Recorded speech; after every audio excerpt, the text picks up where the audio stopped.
আসসালামু আলাইকুম গাইস, আমি আপনাদের মাঝে আরেকটি নতুন ভিডিও নিয়ে হাজির হলাম অলিজল থেকে। তো আমার সামনে দেখতে পাচ্ছেন যে কবুতরটি, এটা হলো হলুদ কালার কিং কবুতর, ইয়েলো কিং কবুতর। তো এই জোড়াটি সুস্থ সবল ইন্ডিয়ান জোড়া।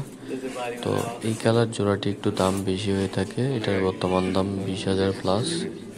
তো এটা বাংলাদেশে সহজে পাওয়া যায় না, এটা কিন্তু অনেক বড় সাইজ, অনেক রাগী, খুব মেজাজি। দেখতে পাচ্ছেন এটার প্রচুর ডাক। তো এমন কবুতর যদি আপনার প্রয়োজন হয়ে থাকে আমাদের সাথে যোগাযোগ করতে পারেন, ভ্যাকসিন প্রয়োজন হলে আমাদের সাথে যোগাযোগ করতে পারেন। আর এই কবুতরটি আসলেই খুব একটা সুন্দর, ভালো জাতের। তো গাইস, আমাদের সাথে থাকুন এবং আমাদের সাথে থাকার জন্য অবশ্যই সাবস্ক্রাইব করুন, লাইক করুন, কমেন্টস করে জানান ভিডিওটি কেমন হলো। তো আজকে এই পর্যন্তই, ভালো থাকবেন, সুস্থ থাকবেন, আল্লাহ হাফেজ।